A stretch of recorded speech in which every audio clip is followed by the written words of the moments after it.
Mama, everything you need, you better rock your body now. So yung taong yun, nakakulong siya for strangling her sister's rapist to death.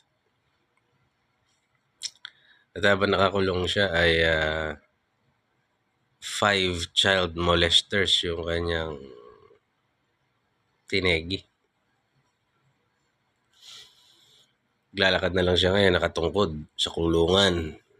Pero sinabi niya doon sa judge na patuloy niyang gagawin yung mga ginagawa niya hanggang sa hindi niya na kayang gawin.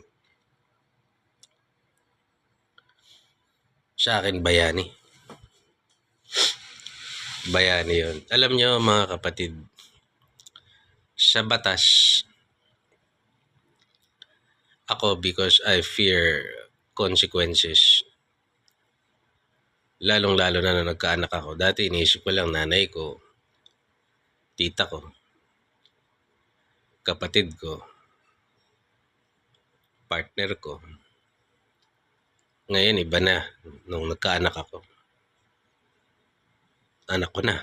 Yung unang-una ko iniisip.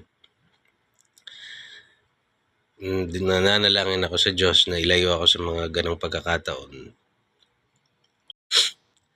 Kaya ako minsan pagka may nangailangan sa akin, kapatid ko man o kaibigan ko, punta ka dito, inaano ako ni ganito o sinasaktan ako ni ganito. Ang tanong ko na siguraduhin mo. Kasi pag nagpunta ako dyan, magkakahiyaan na, hindi pwedeng wala akong gagawin sa taong yan. So siguraduhin mong yung nirereklamo mong tao, sinusumbong mo sa akin, handa ka na may mangyari sa kanya. Hindi yung LQ lang kayo, kakabalikan din kayo. Handa ka may mangyari sa kanya. O handa kang makulong ako. Hindi ka handa, huwag mo akong papuntahin dyan. Kasi pag pumunta ako dyan, hindi pwedeng pupunta ako dyan na nakatanga ako. So,